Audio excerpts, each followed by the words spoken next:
High paying बोल सकते हो फील्ड है सिविल इंजीनियरिंग के फील्ड में। बेस्ट फील्ड कौन सा है, आइए उसके बारे में पहले बात कर। इस कोर्स में आपको मिलता है live classes, real projects as well as किसी भी बिल्डिंग का, किसी भी ब्रीज का 35-40 लाख तक सैलरी इंडी में हो सकता है। जरा आप सोचिए, सिविल इंजीनियर के सैलरी कहीं ना कहीं 20 से 40-45 हज़ार में अटक जाता है। ऐसा क्यों होता है भाई, क्या रीज़न है? आज इस वीडियो में इसके बारे में बात करेंगे। मैं आपको बताऊंगा बेस्ट फील्ड क्या है, उसका स्किल्स क्या है और भी कुछ सरप्राइजेज हैं आप सभी के लिए। तो सबसे पहले हम बात करते हैं इसके पीछे लॉजिक क्या है, बिकॉज वो हाई पेइंग फील्ड में अपना करियर स्टार्ट नहीं करते हैं। प्राइवेट सेक्टर में भी मेरे कुछ नोन है जो सिविल इंजीनियर हैं, 25-25, 30-30 लाख का उनका पैकेज है। और कई सारे मेरे नोन हैं जो भाई साहब 50-60 हज़ार में अटके हुए हैं पिछले 10 साल से। ये सब लोग ने बीटेक किया है, बट डिफरेंस कहाँ पर आ जाता है कि आप कौन से फील्ड से स्टार्ट करते हो। तो मैंने क्या करा, आपके लिए लिस्ट बनाया कौन से टॉप हाई पेइंग फील्ड्स है जिसमें आपके सैलरी काफ़ी अच्छे ग्रोथ कर सकते हैं टाइम के साथ। तो आप देखेंगे ये जो कुछ फील्ड्स मैंने लिखा है, 5 फील्ड लिखा है आपके लिए। ये टॉप पेइंग हाई पेइंग बोल सकते हो फील्ड है सिविल इंजीनियरिंग के फील्ड में। बट प्रॉब्लम क्या है? प्रॉब्लम है मैक्सिमम बच्चे यहाँ से स्टार्ट नहीं करते हैं। क्यों? उनके पास राइट स्किल्स नहीं होता है, इसलिए ये डिपार्टमेंट्स उनको मिल नहीं पाता है। ये one of the best departments है फॉर गेटिंग हाई सैलरी। तो लोग किससे स्टार्ट करते हैं? साइट इंजीनियर से। साइट इंजीनियर क्या है मैं आपको समझा देता हूँ। वही जो बिल्डिंग जहाँ पर बन रहा है वहाँ पर वो टोपी लगा के येलो पीला कलर का खड़ा है बंदा, वो बेसिकली क्या है आपका साइट इंजीनियर है। बेचारा धूप में भी रहता है हर टाइम और सैलरी भी इतना बढ़ता नहीं है। उनको किसके साथ काम करना होता है? मिस्त्री लोग के साथ और लेबर के साथ बहुत टाइम। तो ये क्या होता है, उनका थॉट प्रोसेस भी प्रॉब्लम में आता है। तो मेरे भाई, अगर आप फ्रेशर हैं या फिर एक्सपीरियंस्ड पर्सन हैं, अच्छे सैलरी कमाना चाहते हो, सिविल फील्ड पसंद है, प्राइवेट में अच्छा सैलरी, तो भाई आप इनमें से एक बेस्ट चूज कर सकते हो। तो कौन सा बेस्ट है? इनमें से भी बेस्ट कौन सा है जो आपके एक्सपीरियंस के साथ साथ इंडिया ने अब्रॉड भी अच्छे पैसे दिला सकता है। अगर इंडिया में आपका सैलरी उस फील्ड में 1 लाख हो जाएगा, abroad gulf countries, European countries, USA countries, उनमें गल्फ कंट्रीज में डबल हो जाएगा, यूएस यूरोपियन कंट्रीज में 3 टाइम्स 5 टाइम्स भी हो सकता है। ये आप पर आगे फिर होगा, आप कैसे काम करते हैं, कैसे सीखते हैं, कैसे चीज़ों को मैनेज करते हो। तो कौन सा फील्ड में आपको जाना चाहिए, बेस्ट फील्ड कौन सा है, आइए उसके बारे में पहले बात करते हैं। तो आपके पास बेस्ट फील्ड कौन सा है भाई साहब? ये आपके सामने है BIM। BIM का फुल फॉर्म क्या होता है? Building information modelling. तो बेसिकली मॉडलिंग नहीं है यहाँ पर, खाली मॉडलिंग मतलब मैं बिल्डिंग की बात कर रहा हूँ भैया, कुछ और नहीं बात कर रहा हूँ। तो यहाँ पर खाली बिल्डिंग का मॉडल नहीं बनाते हैं, यहाँ पर A to Z काम होता है बिल्डिंग के बारे में। मतलब डिज़ाइन से लेके आपका सेफ्टी मेजर्स तक दिखाया जाता है। ये सारे डी देखें, 2D, 3D, 4D, 5D, 6D, 7D, 8D, ये सारे D. Even maintenance operations, sustainability, costing, work schedule, raw material, billing, सब कुछ इकट्ठा क्या होता है? क्लाउड में होता है। क्लाउड मतलब आसमान नहीं भाई, इंटरनेट पर रहता है। कोई भी बंदा उस डेटा को एक्सेस कर सकता है जो आप चाहते हैं एक्सेस करे।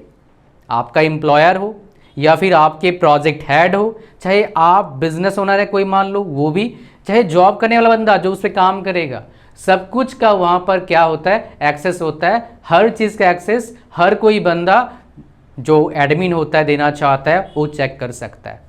So this is the real beauty of this field. आप देखिए ये सारे स्किल ऐसे तो घर बैठे सीख नहीं सकते, मतलब बिना कोचिंग लिए, बिना प्रॉपर ट्रेनिंग के।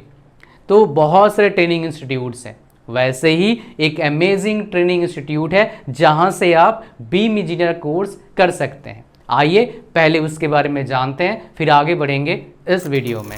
नोवेटर के तरफ से ये एक 7 मंथ्स का BIM प्रोफेशनल कोर्स है जिससे आप इंडस्ट्री रेडी बन सकते हो। और इस वीडियो को बना रहा हूं मैं इनके कोलैबोरेशन से। इस कोर्स में आपको मिलता है live classes, real projects as well as global mentors. आपको क्या मिलेगा इस कोर्स में? 120 प्लस आवर्स का live training, weekly mentor sessions, एक capstone project, international peer groups के साथ learning and of course cohort based structured format. इस कोर्स में क्या आप टूल्स एंड वर्कफ्लो सीखेंगे। इसमें आप रेविट तो सीखते हैं, साथ में 12 plus BIM software with industry workflow सीखते हो, एज वेल एज ISO 19650 ये जो आपका स्टैंडर्ड है, उस स्टैंडर्ड के अकॉर्डिंग प्रोजेक्ट्स में क्या करते हो आप? प्रैक्टिस करते हो, काम करते हो। ये जो स्किल्स आपको मैंने बताया ये बेसिकली डिजिटल AEC इंडस्ट्री का नॉन नेगोशिएबल स्किल्स है। अब सबसे इंपॉर्टेंट बात क्या है, बहुत सारे बच्चों को डाउट होता है कि सर सर्टिफिकेट कहाँ से मिलेगा। तो सर्टिफिकेट आपको एक तो ऑटोडेस्क के तरफ से आपको मिल जाएगा, जो स्क्रीन पर आपको मैं दिखा रहा हूँ।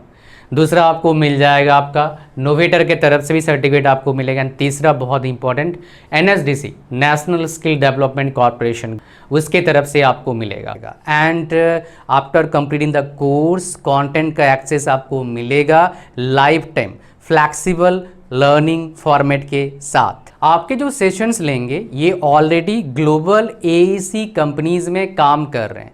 मतलब क्या है, जो इंडस्ट्री में काम कर रहे हैं आप डायरेक्टली उनसे सीखते हो। इस कोर्स के एंड तक आपके पास होगा फर्स्ट BIM सर्टिफिकेशन, सेकंड एक strong professional portfolio end of course third number पे आता है न्यू जॉब अपॉर्चुनिटीज। अगर आप full curriculum, mentors as well as course का स्ट्रक्चर जानना चाहते हो, चेक करना चाहते हो, तो इसका link description as well as first comment मैंने पिन कर दिया है, डू चेक इट आउट। अब चलिए वीडियो को कंटिन्यू करते हैं आगे।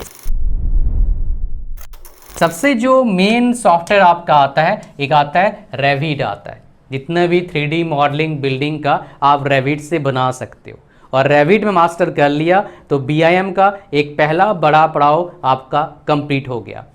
रेविट के अंदर ही रहता है डायनामो। ये डायनामो क्या करता है? बेसिकली ऑटोमेशन करता है। अब बोलो ऑटोमेशन, क्या ऑटोमेशन कर रहा है भाई? मान लो आप क्या कर रहे हो, एक 30 फ्लोर का बिल्डिंग बना रहे हो, और 30 फ्लोर के बिल्डिंग में कम से कम मान लो 1000 क्या है विंडोज है। तो डायनामो से क्या हो जाएगा, मैनुअली आपको कॉपी पेस्ट करके विंडो लगाना नहीं पड़ेगा।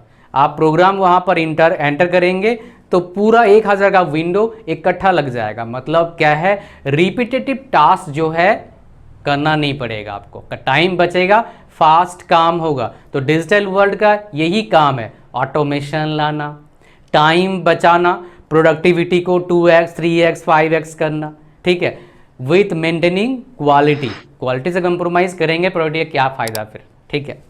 नेक्स्ट हमारे पास क्या आता है, BIM 360। ये भी क्या आपका ऑटोडेस्क का है, नाम सही देख रहे हो। इसमें क्या होता है, पूरा का पूरा डेटा रहता है। तो काइंड ऑफ बोलो एक क्लाउड प्लेटफॉर्म है जहां पर बीम का हर चीज इंफॉर्मेशन इसी के अंडर हम डालते हैं, ठीक है। तो ये BIM बेसिकली 360 एक सॉफ्टवेयर है, ये सारे सॉफ्टवेयर हैं। फिर आता हमारे पास नेविसवर्क्स, इसका काम बहुत ही अमेजिंग है, बहुत ही ज़बरदस्त है। ये क्या करता है बेसिकली आपका, इसका काम है जो हमने ड्राइंग बनाया है, बिल्डिंग नहीं बना रहे हैं, ड्राइंग बनाया है, उसमें हमने जो तार डाले हैं, चाहे मैकेनिकल का हो, चाहे इलेक्ट्रिकल का हो, चाहे प्लम्बिंग का हो, ये तीनों में कोई क्लैश तो नहीं कर रहा है, कोई क्लैश, और एज वेल एज जो स्ट्रक्चर हमने बनाया उसमें कोई क्लैशिंग पॉइंट तो नहीं है। तो बिल्डिंग बनाने से पहले हमारा जो स्ट्रक्चर हमने बनाया 3D में, उससे हमें पता लग जाएगा क्लैश पॉइंट्स के बारे में, ताकि हम जो हमने डिज़ाइन बनाया उसको हम ठीक कर पाएँ। तो नेविसवर्क्स का जो है काम बहुत ही ज़्यादा क्रूशियल है BIM या फिर कंस्ट्रक्शन इंडस्ट्री में, ठीक है। समझ पा रहे हो क्लैश का मतलब क्या है, दोनों इकट्ठा वहाँ पर कैसे जाएगा पाइप भाई वहाँ पर, इसलिए प्रॉब्लम आता है। फिर हमारे पास क्या आता है जो और एक इंपॉर्टेंट है, टेक्ला स्ट्रक्चर। ये काफ़ी इंपॉर्टेंट, टेक्ला मतलब टाकला मत समझना, टेक्ला स्ट्रक्चर। टेक्ला स्ट्रक्चर काफ़ी इंपॉर्टेंट एक क्या है, सॉफ्टवेयर है। और ये स्ट्रक्चर से ही जान पा रहे हैं, अगर आपको कोई ब्रिज बनाना है या फिर कोई डिटेल स्ट्रक्चरल डिज़ाइन करना है पहले, तो स्ट्रक्चरल इंजीनियरिंग में ये सबसे या फिर one of the best software है डिटेल स्ट्रक्चर बनाने के लिए, किसी भी बिल्डिंग का, किसी भी ब्रिज का, किसी भी हाईटेक बिल्डिंग का। ये बहुत ज़्यादा इंपॉर्टेंट रोल प्ले करता है। ये काम रेविट से होता है, बट रैपिड में ठीक ठाक लेवल का होता है, लेकिन यहाँ पर सुपर डिटेल्ड स्ट्रक्चर बना सकते हो आप, इसलिए इसका इम्पोर्टेंस काफ़ी अच्छा है। अगर कोई कॉम्प्लेक्स डिज़ाइन कर रहे हैं, कोई अच्छा फ्लाईओवर बना रहे हैं बड़ा सा, कोई ब्रिज बना रहे हैं बड़ा सा, उसमें इसका जो इम्पोर्टेंस है काफ़ी ज़्यादा है। तो ये सॉफ्टवेयर का नॉलेज हुआ, साथ में जो फंडामेंटल चीज़ है, चाहे साइट इंजीनियर का हो, चाहे बिलिंग का हो, चाहे आपका कोई लीगल इशूज़ हो, ये आपको आनी चाहिए as a BIM engineer. Well slowly सारे लोग सीखते हैं और कमांड बनाते हैं, ठीक है। कम से कम ये चीज़ें तो सीख लेना अच्छी तरीके से, आगे फिर धीरे धीरे करके लर्निंग होगा। इंटर्नशिप में जाओगे तो काफ़ी सारे ग्राउंड लेवल का चीज़ ग्राउंड पर जाके ही पता लगता है, और ऐसे कॉलेज में वो पता लग नहीं पाता है। हाँ, प्रोफेशनल कोचिंग ले रहे हो, प्रोफेशनल ट्रेनिंग ले रहे हो तो काफ़ी हद तक पता लग जाता है। साथ में ग्रेट कम्युनिकेशन स्किल की ज़रूरत है। प्रॉपर कम्युनिकेशन स्किल के आप इंडस्ट्री में ग्रोथ पा ही नहीं सकते, उसकी भी ज़रूरत है। As well as mentorship, leadership quality आपके पास होनी चाहिए, तभी आप क्या कर सकते हैं, काफ़ी अच्छे पैसे कमा सकते हो इस फील्ड में। सबसे इम्पॉर्टेंट वो क्या होता है आपका सैलरी। सर हम जो फील्ड के बारे में बात कर रहे हैं, इस फील्ड में सैलरी कितना मिलता है ये बताइए। तो ये इसके बिना तो भाई क्या ही बताऊँ, डिस्कशन क्या इम्पोर्टेंस रह गया। तो देखिए, अगर आप फ्रेशर हैं, आप Tier 3 कॉलेज से पढ़ रहे हो, तो आप सैलरी एक्सपेक्ट कर सकते हैं कितना, आपका लगभग 4 से 6 लाख एक्सपेक्ट कर सकते हो। काफ़ी अच्छे कंडीशन में ये 8 लाख तक भी जाता है अगर Tier 3 कॉलेज से पढ़ रहे हो, प्रॉपर ट्रेनिंग ले रहे हो, प्रॉपर कंपनी में जा रहे हो जिसके पास पेइंग कैपेसिटी है। कोशिश करें एज ए फ्रेशर थोड़े अच्छे लेवल कंपनी में जॉब लेने का, ताकि आपका सैलरी जो स्ट्रक्चर पहले से ही अच्छा हो, आपके एक्सपीरियंस में उस कंपनी का टैग आ जाएगा, किसी दूसरे कंपनी में अप्लाई करोगे तो आपको बहुत फ़ायदा मिलेगा। कोशिश होनी चाहिए। अगर मान लो कोई बंदा अच्छे कॉलेज से पढ़ रहा है, अच्छे IIT से, अच्छे NIT से पढ़ रहा है, उसको सिविल फील्ड बहुत पसंद है, राइट स्किल सेट उसके पास है BIM इंजीनियर का, तो भाई वो 10-12 लाख तक पैकेज भी जा सकता है। Even you are a fresher 10-12 lakh, even उससे ज़्यादा भी जा सकता है। बिकॉज कई सारे outside India companies from India में आ रहे हैं, फॉरेन कंपनीज, US का, UK का, गल्फ कंट्रीज़ का, मेरे नोन भी काम कर रहे हैं अभी, उनके सैलरी ज़्यादा है as compare to Indian companies. 15-20% ज़्यादा सैलरी उनके पास अभी। कई सारे मेरे नोन हैं जो सिविल में काम करते हैं, साइट इंजीनियर से लेके MEP, BIM इंजीनियर, वो सब डेटा लेके मैं आपको बता रहा हूँ। ये one of the highest paying field है, ये सच बात है।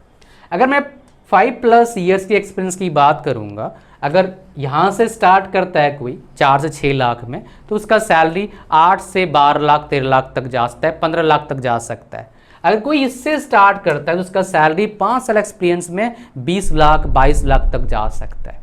अगर 10+ ईयर्स के एक्सपीरियंस की बात करेंगे, यहाँ से आपने स्टार्ट किया 10 साल एक्सपीरियंस के साथ 20 लाख 22 लाख तक जा सकता है। और यहाँ से भाई साहब आप काफ़ी अच्छे मैनेजमेंट पोजीशन में जा सकते हैं।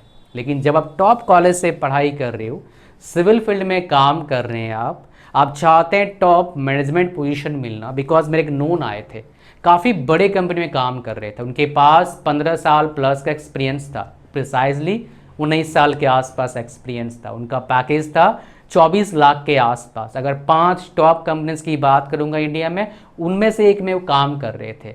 उनका मेरे 1-to-1 में आए थे, मेरे सवाल पूछे कि सर अब देखता हूँ नए नए जवान बच्चे 30 लाख कमा रहे हैं, फ्रेशर हैं या फिर 2-4 साल एक्सपीरियंस है, मेरा तो इतना एक्सपीरियंस, इतना कम सैलरी क्यों है? रीज़न क्या था? कंपनी बढ़िया, वो मैनेजमेंट पोजीशन में जा नहीं पा रहे थे बिकॉज उनके पास डिग्री नहीं था, खाली बीटेक था। तो जब देख रहे हो आपको डिग्री, आपका जो डिग्री है उसके बेस पर जॉब लग गया, 2-3 साल एक्सपीरियंस हो गया, आगे आपको मतलब जाके रेगुलर पढ़ाई करने का मन नहीं कर रहा है, बिकॉज हो सकता है कई सारे रीज़न हो सकता है, एग्ज़ाम क्रैक करना है, मैं गैप नहीं चाहता हूँ, कुछ भी हो सकता है, आप ज़रूर एग्जीक्यूटिव एमबीए टॉप कॉलेज से कर लेना, फिर काम आएगा। बिकॉज मेरे कुछ नोन है जिन्होंने आईआईटी से एमटेक करने के बाद भी एग्जीक्यूटिव एमबीए करे हैं, अच्छे मैनेजरियल रोल या मैनेजमेंट में अपने पोजीशन को दावेदार बनाने के लिए, ठीक है। तो यहाँ पर आता है 10 साल प्लस एक्सपीरियंस के साथ यहाँ पर कितना सैलरी हो सकता है, 35-40 लाख तक सैलरी इंडी में हो सकता है, लेकिन कम बंदे कर पाते हैं, ये सच बात है। लेकिन 20 लाख तक का सैलरी 10 साल एक्सपीरियंस के बाद अगर अच्छी कंपनी में चले जाते हो इंडिया में, पॉसिबल है, बहुत ज़्यादा इम्पॉसिबल वाली बात है नहीं, स्पेशली बीआईएम के केस में। अगर सिर्फ कंपेयर कर दो आप, क्या होता है, साइड इंजीनियर के साथ आधा सैलरी भी नहीं हो पाता है। साइड इंजीनियर का सैलरी एक लिमिट के बाद 60-70 हज़ार होने के बाद बहुत मुश्किल से बढ़ता है, मतलब जितना महंगाई नहीं बढ़ रहा है उससे कम ही बढ़ेगा भाई। इन्फ्लेशन 4-5% तो हर साल रहेगा एवरेज में, उससे कम क्या ही होगा बताओ। ये स्टैंडर्ड है, काफ़ी अच्छा स्टैंडर्ड है। इन्फ्लेशन अगर 4% है, 5% है तो ठीक है। अगर वो भी आपका सैलरी 5% नहीं बढ़ रहा है हर साल के हिसाब से तो ठीक नहीं है, हिसाब किताब गड़बड़ है। अगर कोई बात करता है सर हमको आउटसाइड इंडिया का सैलरी बताइए कितना हो सकता है, ये जो आपको सैलरी बता रहा हूँ, अगर आप जाते हैं यूएस में, यूरोपियन कंट्रीज़ में, ऑस्ट्रेलिया में, सिंगापुर में, अगर आपका जॉब लगता है सेम फील्ड का, तो उधर 3 गुना सैलरी हो जाएगा आपका, जस्ट 3 टाइम्स कम से कम कर लो आप। अगर गल्फ कंट्रीज जाओगे डबल के आसपास से 2.5 गुना हो जाएगा। लेकिन तभी आप आउटसाइड इंडिया जाने का सोचना 2 केसेस में पॉसिबल हो सकता है इजीली। पहला, आपके पास 5 साल प्लस का एक्सपीरियंस है, पहला। दूसरा, स्टार्टिंग में कहीं प्लेसमेंट हो गया, कोई कॉन्टैक्ट है उसमें चले गए। लेकिन सबसे बढ़िया रहता है 5+ एक्सपीरियंस लो और जाओ, बड़ा मज़ा आता है फिर काम करते हुए। तो बेसिकली ये सैलरी था बीआईएम इंजीनियर का, पूरा मैंने जितना आपका हो सकता है मैंने बता दिया कितना हो सकता है सैलरी आपका। ये था पूरा कहानी। Thank you very much. Novator का जो कोर्स का लिंक है इस वीडियो के description as well as first comment में, डू चेक इट आउट। मिलते हैं नेक्स्ट वीडियो में, वीडियो को लाइक कर दीजिएगा। Thank you very much for watching the video till the and.